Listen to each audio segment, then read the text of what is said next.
সংবাদ সবাইকে স্বাগত জানাচ্ছি। আমি ফিরোজ তোহা। শুরুতে সংবাদ শিরোনাম জানিয়ে দেব এই মুহূর্তে হাতে পাওয়া সর্বশেষ গুরুত্বপূর্ণ আপডেট বাংলা সংবাদ। শুরুতেই থাকছে, প্রতিবেশী দেশ বাংলাদেশকে নিয়ন্ত্রণের চেষ্টা করছে বলে মন্তব্য করেছেন বিএনপির মহাসচিব মির্জা ফখরুল ইসলাম আলমগীর। সংবাদ শিরোনাম এবারে জানাবো ৫,০০০ টাকা ফেরত আনতে বাজেটে প্রথম পদক্ষেপ নেওয়ার পরামর্শ দিয়েছে সিপিবি। জানাবো আওয়ামী লীগের যুগ্ম সাধারণ সম্পাদক ও পররাষ্ট্রমন্ত্রী ডক্টর হাসান মাহমুদ বলেছেন, বিএনপির আশার গুড়ে বালি দিয়ে মার্কিন যুক্তরাষ্ট্র বার্তা দিয়ে গেছে, তারা সম্পর্ককে আরও গভীর করতে চায়, আরও এগিয়ে নিতে চায়। এবারে জানাবো বাড়াবাড়ি করলে বিদায় করে দেব, এমপি রমেশকে কাউন্সিলরের হুমকি। আওয়ামী লীগের উপদেষ্টা মণ্ডলীর সদস্য ঠাকুরগাঁও ১ আসনের সংসদ সদস্য রমেশ চন্দ্র সেনকে বিদায় করে দেবার হুমকি দিয়েছেন ঠাকুরগাঁও পৌরসভার প্যানেল মেয়র আব্দুল কাইয়ুম চৌধুরী। এবারে থাকছে, বৈদেশিক ঋণ নির্ভর প্রকল্প বাস্তবায়নে বাড়তি পরিশ্রম করার নির্দেশ দিয়েছেন প্রধানমন্ত্রী শেখ হাসিনা। তিনি বলেছেন, যেসব প্রকল্প বৈদেশিক ঋণ অনুমোদন হয়েছে সেগুলো বাস্তবায়নের বিশেষ নজর দিতে হবে। এছাড়া প্রতি ৩ মাস পর এসব প্রকল্পের অগ্রগতি সম্পর্কে একনেকে একটি প্রতিবেদন দিতে হবে। এবং সর্বশেষ জানাবো আন্তর্জাতিক সংবাদ। এবার হামাসের অভিযানে ১২ ইসরায়েলি সেনা খতম। গাজার উত্তরাঞ্চলে জাবালিয়া শরণার্থী শিবিরের কাছে ইসরায়েলি ডিফেন্স ফোর্সকে লক্ষ্য করে অভিযান চালিয়েছে ফিলিস্তিনি মুক্তিকামী যোদ্ধা গোষ্ঠী হামাস, আর এতেই ১২ ইসরায়েলি সেনা নিহত হয়েছে বলে দাবি করেছে হামাস। এ খবর দিয়েছে online TV channel TRT world. এতক্ষণ শিরোনাম শুনছিলেন, এবার বিস্তারিত। প্রিয় দর্শক, আপনি যদি এই চ্যানেলে নতুন হয়ে থাকেন, ভিডিওটি দেখতে দেখতে চ্যানেলটি সাবস্ক্রাইব করে আমাদের সঙ্গেই থাকুন। আর এই ভিডিও সম্পর্কে আপনি আপনার মূল্যবান মতামতটি কমেন্ট বক্সে জানিয়ে দিন। আর হ্যাঁ প্রিয় দর্শক, জানিয়ে দিন ভিডিওটি কোথা থেকে দেখছেন। প্রতিবেশী দেশ বাংলাদেশকে নিয়ন্ত্রণের চেষ্টা করছে ফখরুল। প্রতিবেশী দেশ বাংলাদেশকে নিয়ন্ত্রণের চেষ্টা করছে বলে মন্তব্য করেছেন বিএনপির মহাসচিব মির্জা ফখরুল ইসলাম আলমগীর। বৃহস্পতিবার জাতীয় প্রেস ক্লাবে মওলানা ভাসানীর ঐতিহাসিক ফারাক্কা লং মার্চ দিবস উপলক্ষে এক আলোচনা সভায় তিনি একথা বলেন। মির্জা ফখরুল বলেন, বাংলাদেশের জন্ম হওয়ার পর থেকেই প্রতিবেশী দেশ বাংলাদেশকে নিয়ন্ত্রণের চেষ্টা করছে। এই সরকার পুরোপুরিভাবে নতজানু সরকারে পরিণত হয়েছে। গণতান্ত্রিক অধিকার ফিরিয়ে পাওয়ার জন্য বহু রাজনৈতিক দল এক হয়ে লড়াই করছে, অনেকেই প্রাণ দিয়েছেন। বিএনপির ৬০ লাখ নেতাকর্মীর বিরুদ্ধে মামলা হয়েছে, আজও নির্যাতন নিপীড়ন চলছে, নেতাকর্মীদের সাজা দিয়ে কারাগারে পাঠানো হচ্ছে। তিনি আরও বলেন, সরকার তাদের প্রভুদের স্বার্থ রক্ষার জন্য জনগণের উপর নির্যাতন চালিয়ে যাচ্ছে। পরাজয়ের ভয়ে, নিশ্চিহ্ন হওয়ার ভয়ে নিজেদের মতো নির্বাচন করে ক্ষমতা ধরে রেখেছে আওয়ামী লীগ। আন্দোলন থেকে কোনো শক্তি রুখতে পারবে না উল্লেখ করে ফখরুল ইসলাম বলেন, আমাদের কোনো বিকল্প নেই, সবাইকে দলমত নির্বিশেষে এক হতে হবে, গণতান্ত্রিক শক্তিতে ঐক্যবদ্ধ হয়ে লড়াইয়ে জয়যুক্ত হতে হবে। তিনি আরও বলেন, সরকারের একমাত্র কাজ হচ্ছে নিজেদের বৃত্ত তৈরি করা এবং অন্য দেশের স্বার্থ রক্ষা করা। তাই ঐক্যবদ্ধ হয়ে নিজেদের দাবি নিজেদেরই আদায় করতে হবে, অন্য কেউ এসে দাবি আদায় করে দেবে না। এ সময় জাতীয় পার্টির চেয়ারম্যান মোস্তফা জামাল হায়দার বলেন, আজ বাংলাদেশ চরম বিপর্যয়ে নেমে এসেছে। আন্তর্জাতিক ফারাক্কা দিবসের প্রয়োজনীয়তা অপরিসীম। ফারাক্কার সমস্যার কারণে উত্তরবঙ্গকে মরুভূমিতে পরিণত করা হয়েছে।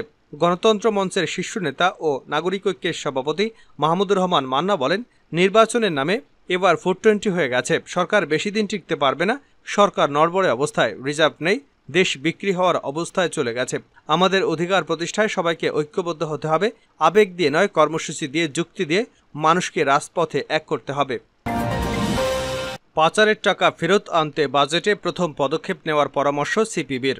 আসন্ন বাজেটে খাদ্য, কাঁচ, চিকিৎসা, শিক্ষা ও বাসস্থানের নিশ্চয়তার জন্য প্রয়োজনীয় বরাদ্দ সুনিশ্চিত করার পরামর্শ দিয়ে বিশিষ্টজনরা বলেছেন, একই সাথে ওই বরাদ্দের টাকা যাতে সংশ্লিষ্টদের জন্য দুর্নীতি, দলবাজি বা স্বজনপ্রীতি ছাড়াই খরচ হয় সেই ব্যবস্থা করতে হবে। পাশাপাশি পাচারের টাকা ফেরত আনতে বাজেটে প্রথম পদক্ষেপ নেওয়ার পরামর্শ দিয়ে তারা বলেন, শীর্ষ খেলাপিদের নাম প্রকাশ এবং তাদের বিরুদ্ধে মামলা দায়ের করতে হবে। বুধবার বাংলাদেশ কমিউনিস্ট পার্টি আয়োজিত বাজেট গণমানুষের ভাবনার শীর্ষক আলোচনায় বিভিন্ন শ্রেণী পেশার মানুষসহ বিশিষ্ট অর্থনীতিবিদরা অংশ নিয়ে এসব প্রস্তাব তুলে ধরেন। পুরানা পল্টনে সিপিবির কার্যালয়ে এ বৈঠক অনুষ্ঠিত হয়। এতে অংশ নিয়ে বক্তারা বলেন, বাজেটের আগে সরকার ব্যবসায়ী, শিল্পপতি, বড়লোকদের সঙ্গে বসে আলোচনা করে, যারা এদেশে টাকা পাচার করেছে, ব্যাংকের টাকা নিয়ে শোধ না করে তাদের সাথে আলাপ করে, অথচ দেশের অর্থনীতির চাকা যারা সচল রেখেছে সেই শ্রমজীবী মানুষের সাথে সংলাপ করে না।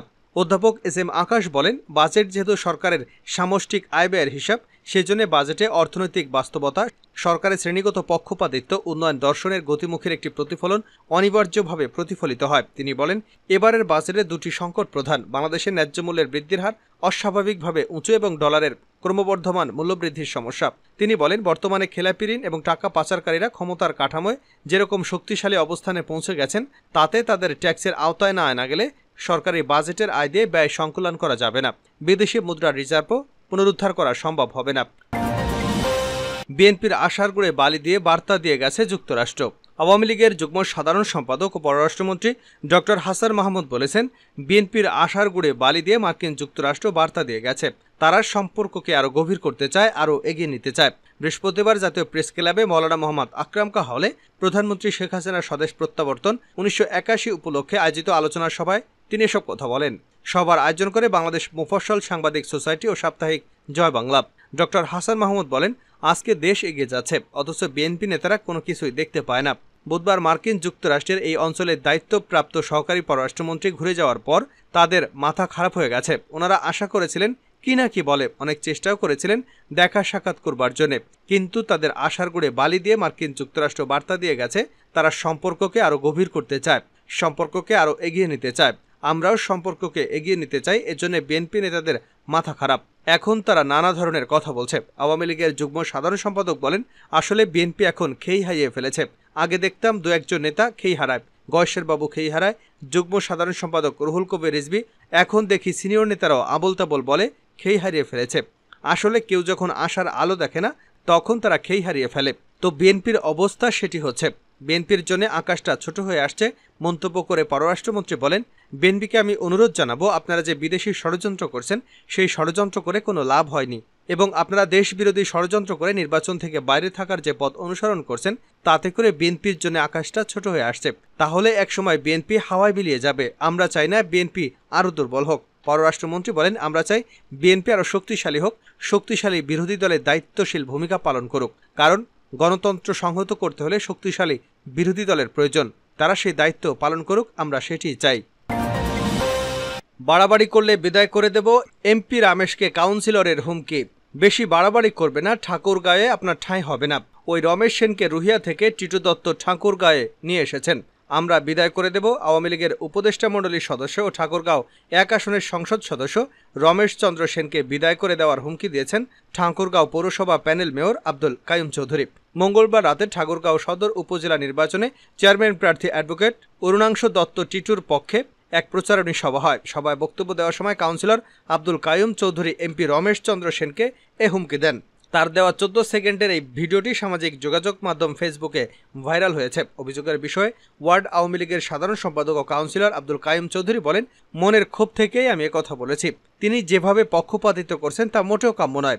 আমরা সবাই একই দলের, তিনি আমাদের অভিভাবক, তিনি কেন পক্ষ নিয়ে কাজ করবেন? এ ব্যাপারে সংসদ সদস্য রমেশ চন্দ্র সেন বলেন, আমরা সবাই একই দলের প্রার্থী। নির্বাচন যাতে অবাধ সুষ্ঠু হয়, কেউ যাতে নির্বাচনী সভাগুলোতে ভয় প্রদর্শন করতে না পারে, আইনশৃঙ্খলা বাহিনীকে বলা হয়েছে। আর যারা এ ধরনের হুমকি ধুমকি দেবেন, তাদের বিরুদ্ধে ব্যবস্থা নিতে পুলিশের প্রতি আহ্বান জানাচ্ছি। শেষ করছে আন্তর্জাতিক সংবাদ দিয়ে। হামাসের অভিযানে 12 ইসরায়েলি সেনা নিহত। গাজার উত্তরাঞ্চলে জাবালিয়া শরণার্থী শিবিরের কাছে ইসরায়েলি ডিফেন্স ফোর্সকে লক্ষ্য করে অভিযান চালিয়েছে ফিলিস্তিনি মুক্তিকামী যোদ্ধা হামাস গোষ্ঠী। এতে 12 ইসরায়েলি সেনা নিহত হয়েছে বলে দাবি করেছে হামাস। এ খবর দিয়েছে অনলাইন টিআরটি ওয়ার্ল্ড। বুধবার হামাসের এক বিবৃতিতে বলা হয়েছে, উত্তর গাজার জাবালিয়া শরণার্থী শিবিরের কাছে ইসরায়েলি বাহিনীকে লক্ষ্য করে অভিযান চালায় হামাসের আল কাসাম ব্রিগেডের যোদ্ধারা। তারা ইয়াসিন 105 নামের একটি শেল দিয়ে ইসরায়েলের D9 সামরিক বুলডোজারকে লক্ষ্যবস্তু করে। এতে 2 ইসরায়েলি সেনা নিহত এবং পরে একটি বাড়িতে লুকিয়ে থাকা একটি ইসরায়েলি ফোর্সকে লক্ষ্য করে গোলা নিক্ষেপ করে হামাস। সেখানেও একজন ইসরায়েলি সেনা নিহত হয়েছে বলে দাবি করেছে হামাস। জাবালিয়া ইসরায়েল বিমান হামলা চালানোর পর বুধবার এই অভিযান চালায় হামাস যোদ্ধারা। এ সময় ইসরায়েল মারাকাবা ট্যাঙ্ক লক্ষ্য করে গোলাবর্ষণ করে সেপটিক ট্যাঙ্ক ধ্বংস করে হামাসের যোদ্ধারা। হামাসের এই অভিযানে সেখানে 12 ইসরায়েলি নিহত হয়েছে বলে দাবি করেছে হামাস। বেশ কয়েকদিন ধরেই জাবালিয়া শরণার্থী শিবিরে বিমান হামলা চালাচ্ছে ইহুদিবাদী ইসরায়েলি বাহিনী। এতে গত কয়েকদিনে সেখানে বেশ কয়েকটি হতাহতের ঘটনা ঘটেছে। গত 7.5 মাসে গাজা জুড়ে ইসরায়েলি নৃশংসতায় প্রাণ গেছে 35,000-এরও বেশি ফিলিস্তিনি। আহত হয়েছেন 79,000-এরও বেশি। আর নিহতদের বেশিরভাগই নারী ও শিশু।